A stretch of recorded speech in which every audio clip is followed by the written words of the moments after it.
जय हिंद। कैसे हैं आप सभी लोग।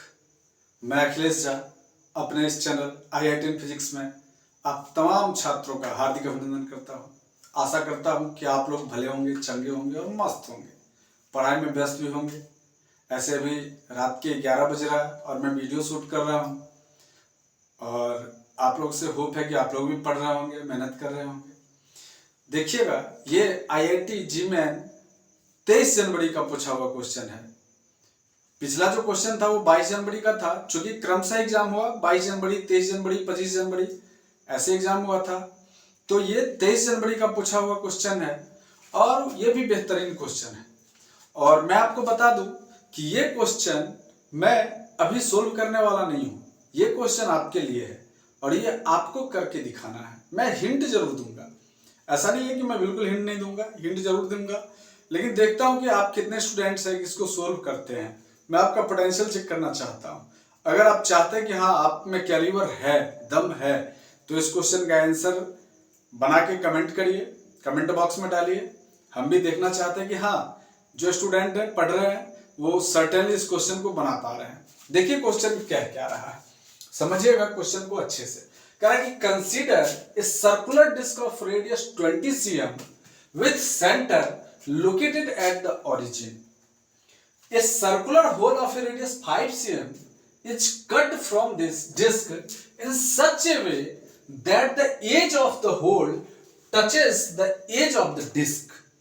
The distance of center of mass of residual or remaining disc from the origin will be. और चार ऑप्शन दिया गया है। पहला 2 सेंटीमीटर है, दूसरा 0.5 cm है, तीसरा 1.5 cm है और चौथा 1 cm है। और ऊपर तो बता ही दिए कि GMAN का पूछा हुआ 23 जनवरी 2025 का क्वेश्चन है।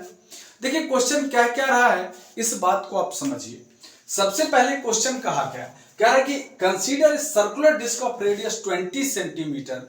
कह रहा है कि 20 सेंटीमीटर रेडियस का एक डिस्क है। तो सबसे पहले हम लोग देखिए यहाँ पे आंसर हम बना नहीं रहे हैं, आपको बस समझा रहे हैं, हिंट दे रहे हैं। आपको बना के कमेंट में बताना है, कमेंट में डालना है कि आंसर क्या होगा। हम हिंट कर रहे हैं यहाँ पे। तो देखिए सबसे पहले कहा कि consider circular disc of radius 20 centimetre. तो सबसे पहले एक रेडियस हम लोग ले लिए 20 सेंटीमीटर, ठीक है। ये 20 सेंटीमीटर एक रेडियस ले लिए और इस रेडियस से एक डिस्क बना लिए। कोई डाउट? बिल्कुल नहीं होगा, कभी नहीं, कोई डाउट हो ही नहीं सकता आप लोगों को। तो देखिएगा 20 centimetre consider circular disc of radius 20 centimetre. एक 20 सेंटीमीटर रेडियस का एक डिस्क है। कह रहा है कि centre located at the origin. और कहां से, मतलब इस ओरिजिन से, बीच सेंटर से जो है, केंद्र से त्रिज्या जो है वो 20 सेंटीमीटर लेकर के और एक डिस्क लिया गया है, ठीक है। अच्छा, कह रहा है कि a circular hole of a radius 5 cm is cut from this disc. कहता है कि a circular hole of a radius 5 cm। अब कहता है कि एक सर्कुलर होल 5 सेंटीमीटर रेडियस का एक सर्कुलर होल क्या करना है, it's cut from this disc. इस डिस्क से, ये जो डिस्क है, ये जो बर्तन है जिसका रेडियस 20 सेंटीमीटर है, इसमें से क्या करना है कि 5 सेंटीमीटर रेडियस का एक गोल छेद काट लेना है। क्या करना है, गोल एक छेद काट लेना है। और कैसे काटना है, इन सच वे, इस प्रकार काटना है that the edge of the hole touches the edge of the disc. वो जो छेद है, वो जो 5 सेंटीमीटर का जो छेद होगा, 5 सेंटीमीटर रेडियस वाला जो छेद होगा, वो इस प्रकार से लेना है कि वह डिस्क का जो एज है, किनारा है, उस किनारे को टच करे। मतलब या तो यहां ले लेंगे, नहीं तो यहां ले लेंगे। सपोज यहां पर ले लिए और इसका रेडियस 5 सेंटीमीटर दे दिए। क्लियर है, 5 सेंटीमीटर रेडियस। मतलब इस प्रकार से हम लोग इस छेद को बनाए हैं, 5 सेंटीमीटर रेडियस के छेद को, जो इस डिस्क के किनारे से सट रहा हो। जैसे वो इसलिए बता दिया कि such way that the edge of the hole touches the edge of the disc. मतलब जो ये जो 5 सेंटीमीटर वाला जो रेडियस वाला जो छेद है, इसका भी किनारा इस 20 सेंटीमीटर रेडियस वाले के किनारे से टकरा जाए, दोनों में सट जाए, ऐसा कह रहा है। नहीं तो अगर ऐसा नहीं कहेगा इतना, ये IIT का क्वेश्चन है, बात समझिए, ये आईआईटी का क्वेश्चन है, तो इस वजह से एकदम क्लियर करना जरूरी है। सोचिए ना कितना छोटा बात क्लियर कर दिया कि सीधे बोल सकता था कि consider circular disc of radius 20 cm, सीधे बोल सकता था ना, लेकिन इसमें ऐड कर दिया with centre located at the origin. बारीकी को समझिए कि ये बता रहा है कि एक सेंटर जो बीच में है, उस बीच सेंटर से हम रेडियस लिए हैं 20 सेंटीमीटर का। तो सोचिए कितना बारीकी से ये बता रहा है। क्वेश्चन आईआईटी में पूछने का उसका लेवल ये आपको समझना पड़ेगा, कि नहीं तो अलग अलग क्वेश्चन अगर वो इतना क्लियर नहीं करेगा तो अलग अलग आंसर भी आ सकता है। तो ये इसीलिए बोला 5 सेंटीमीटर, क्योंकि अगर इतना एज इसलिए बोल रहा है किनारा के बारे में बार बार कि दोनों का 5 सेंटीमीटर रेडियस का किनारा और 20 सेंटीमीटर रेडियस वाले का किनारा, दोनों का किनारा सट जाए, इसलिए बोला कि कहीं आप बीच में भी छेद काट सकते हैं ना। नहीं, आपको अगर इतना नहीं बताया जाए तो 5 सेंटीमीटर का छेद उस बर्तन के बीच में छेद कर दीजिएगा आप लोग घाव करके, नहीं बीच में छेद कर दीजिएगा, पता चला कि तो ऐसा नहीं है। ठीक है, तो करना क्या है कि इस प्रकार से लेना है। Hole touches the edge of the disc, the distance of centre of mass of residual और remaining disc from the origin will B.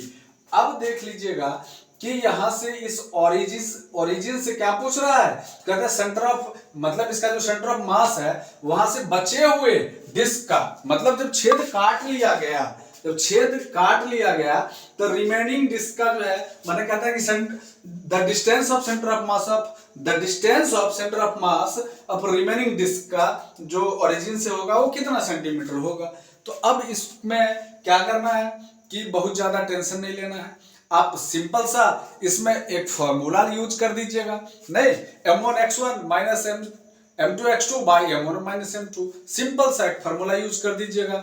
m1 कैसे निकालिएगा, पहले पाई आर स्क्वायर करिएगा ऊपर वाले का, बड़े वाले का पाई आर स्क्वायर, छोटे वाले का पाई आर स्क्वायर, नहीं, और pi R square is directly proportional to mass हो जाएगा, और मास हो जाएगा तो सिंपल सी बात है उसका भी मास फाइंड आउट हो जाएगा, इसका भी मास फाइंड आउट हो जाएगा। समझ में आ रहा होगा।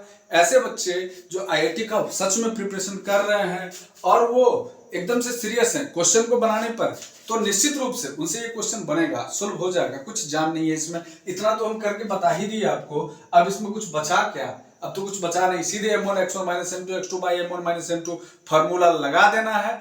अब आपके मन में ये प्रश्न होगा कि सर इतना तो आप बता रहे हैं लेकिन m1, अरे भैया पाई आर स्क्वायर पहले ऊपर वाला, ये पाई आर स्क्वायर होगा ना, और ये इसका भी पाई आर स्क्वायर होगा ना, पाई आर स्क्वायर इज क्या हो जाएगा, directly proportional to mass m1 और m2 दोनों के, और फटाक से m1 m2 कंसीडर हो जाएगा। समझ में आ रहा है, तो इसको बना के दिखाइए, और अगर आपसे नहीं सोल्व होता है तो मैं यहाँ किस लिए हूं, तो आप करके तो देखिए, करके देखिए, इसका आपको जो अनुमानित आंसर लगता है वो हमें जरूर बताइए, और हम इसका आंसर कल आपको बताएंगे चुटकियों में सोल्व करते हुए। अभी तो केवल हम आपको इसका एक डायग्राम सिंपल सा बता दिए हैं, और कल पूरा वीडियो बनाएंगे। इसका एक स्क्रीनशॉट ले लीजिए, आप लोग बताइएगा कि सर आप आगे खड़े थे हम इसका स्क्रीनशॉट नहीं ले पाए, तो इसका स्क्रीनशॉट ले लीजिए, और आशा करिएगा कि अपने दोस्त से ना पूछिएगा, ना टीचर किसी से पूछना नहीं है, आपको स्वयं सोल्व करना है और इसको बताना है, कमेंट में निश्चित रूप से डालना है कि इसका आंसर क्या होगा। तो चलिए फिर हम लोग मिलते हैं अगले वीडियो में, तब तक के लिए जय हिंद जय भारत।